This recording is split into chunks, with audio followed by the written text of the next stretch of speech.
niat yang benar karena Allah, bukan sekedar menghasilkan produk pengetahuan yang bermaslahat, namun juga menghadirkan percepatan ilmu yang dahsyat. Nah, bikin status. Nah, jadi ini poin pertamanya, niatkan karena Allah lillah. Karena itu silahkan cek, demi Allah saya katakan, silahkan cek ulama-ulama terdahulu, ulama-ulama klasik, baik yang bergerak di bidang syariat yang kita kenal, ya, Al-Imam misalnya Abu Hanifah, Al-Imam Malik, Imam Syafi'i, ya, Imam Ahmad bin Hanbal rahimahumullahu jami'an.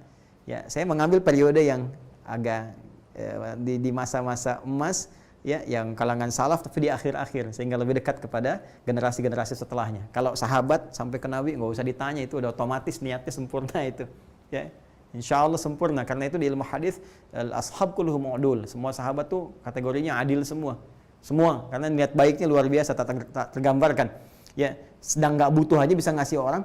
Wa yu'thiruna ala anfusihim walau kana bihim khassasah, di Quran surah 59 itu ayat 9 sampai 10, itu kan dahsyat. Tapi generasi setelahnya ini yang mau saya sampaikan, dengan niat yang sangat luar biasa, baik di ilmu syariat ataupun di ilmu umum yang punya produk-produk yang abadi sampai dengan kini. Ya, Ibnu Sina, Al-Kindi, Al-Farabi, Al-Khawarizmi, ya, Al-Battani, Jabir bin Hayyan dan seterusnya. Produknya bahkan sampai kini memberikan maslahat bagi kehidupan manusia di muka bumi.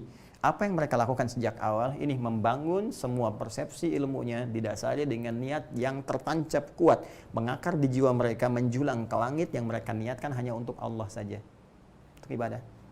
Ini keperluannya. Jangan takut ya, kalau niat kita sudah ibadah, dunia pasti ikut. Tidak sebaliknya. Karena itu kata Ibnu Qayyim al-Jauziyah, menghadapi dunia itu jangan diikuti. Kalau dunia itu dikejar seperti bayangan, nggak akan pernah kita dapati, nggak akan pernah kita lampaui. Ayo besok kalau nggak percaya kejar bayangan tuh, balapan lari sama bayangan. Anda capek sendiri, ya. Maka bagaimana caranya? Berbalik. Tinggalkan, maka bayangan akan mengikuti. Pun demikian, ketika kita niatkan semua apa yang kita kerjakan dari pengetahuan sejak mulai di bangku sekolah, niatkan lillah, niatkan untuk berkhidmat dalam kebaikan. Niat karena Allah itu satu, punya nilai ibadah, yang kedua punya nilai-nilai kebaikan. Nanti Allah akan bimbing ilmu kita menjadi maslahat, jadi manfaat. Ya, itu bedanya, ada berkahnya. Ya, ziyadatul khair, bertambah nilai kebaikannya. Dari mulai tingkat sekolah sampai ke kampus, Anda belajar di kampus manapun, silahkan. Di kampus umum gak ada masalah. Anda belajar fisika, matematika, kimia, biologi, ya, apapun Anda bisa pelajari. Nanti setelah Anda lulus dari itu semua, ketika niat Anda benar, Allah akan berkenan membimbing dengan ilmu itu melahirkan karya-karya yang bermanfaat. Anda seorang arsitek, bikin bangunan-bangunan yang bermanfaat. Ya, selain rumah ibadah, bikin kantor-kantor yang baik. Nanti insting itu akan dibimbing oleh Allah. Anda nggak akan mungkin menerima proyek-proyek yang buruk, mustahil.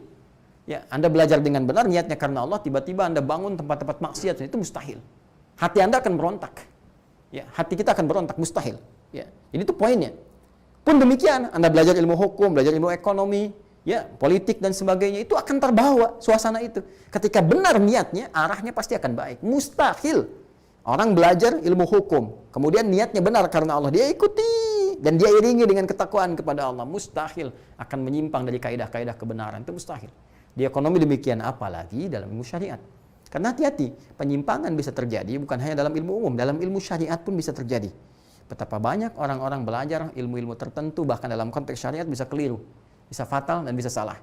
Ya, bahkan para ulama mengidentifikasi sejak dulu, ini bisa menyimpang, bahkan dari sisi pembelajaran ilmu agama. Ya, itu bisa dibuktikan. Ya, ini niat. Ini tidak mudah teman-teman sekalian. Ya, bahkan saya juga mohon didoakan ya. Mohon dengan sangat didoakan para ustadz, para kiai, para habaib, ya, ulama-ulama kita, ya, baik yang personal pun tergabung di komunitas, ya, di ormas, baik MUI ataupun ormas-ormas tertentu, doakan, karena nggak mudah pelihara niat ini. Jadi antara manusia-manusia, insan beriman yang dihisab di hari kiamat, yang di awal-awal, 3 golongan utama itu banyak masuk neraka. Ya, golongan pertama para orang-orang ahli ilmu, yang mengaku ketika ditanya, apa yang kau lakukan dengan ilmumu? Mereka mengatakan, ya Allah, kami ajarkan karenamu. Kata Allah, kadzab, bukan kadzib, tapi kadzab. Kadzib sekali dusta, kadzab banyak berdusta. Dibuka filenya, ternyata dia hanya niatnya untuk mencari dunia saja.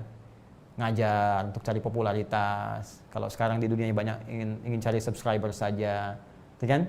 Ingin cari penghasilan dunia. Kalau dulu orang cari amplop macam-macam, sekarang pengennya ya dapat penghasilan dari YouTube, dari apa, dari macam-macam, niatnya sudah ke dunia. Baik ya. Nah, secara kaidah kalau keduniaan itu pilihan, ya. Tapi kaidah akhirat ketika semua difokuskan ke dunia, akhiratnya nggak dapat. Jadi kalau kita niatkan lillah karena Allah akan bimbing. Dunianya dapat sekaligus dan diarahkan dari dunia itu untuk produk yang bermaslahat lagi. Diarahkan lagi sehingga nilai manfaatnya banyak. Dunianya dapat, nyaman. Tapi diarahkan oleh Allah dengan berkualitas. Ya. Anda pun demikian. Ya, jadi jangan diduga mudah. Yang kedua orang kaya, yang dengan kekayaannya itu sering terlihat dermawan, sering bagi. Ditanya, apa yang kamu kerjakan dengan harta yang kau bagikan itu? Mereka berkata, lillah karenamu ya Allah. Kata Allah, bohong, kadzab kamu. Buka filenya, ternyata niatnya untuk riya. Ya, pengen diketahui orang, pengen catat dan sebagai orang dermawan. Ya, demikian. Yang ketiga, orang-orang yang tampil berani, membela, tampil seakan-akan orang hebat, ahli kebenaran. Ditanya, kenapa engkau kerjakan, untuk apa? Dia katakan, lillah, untukmu ya Allah. Kata Allah, kadzab, bohong. Ya, engkau hanya ingin dikenal sebagai orang pahlawan, sebagai orang hebat, sebagai orang begini, nggak ada kamu kepentingan akhiratnya. Akhirnya, apa yang dikerjakan di dunia itu tidak punya nilai akhirat. Ketika kosong akhirat, nggak mungkin masuk surga. Berat, apalagi timbangan dosanya tak terukur, maka mesti dicuci di tempat yang sangat menakutkan, mengerikan.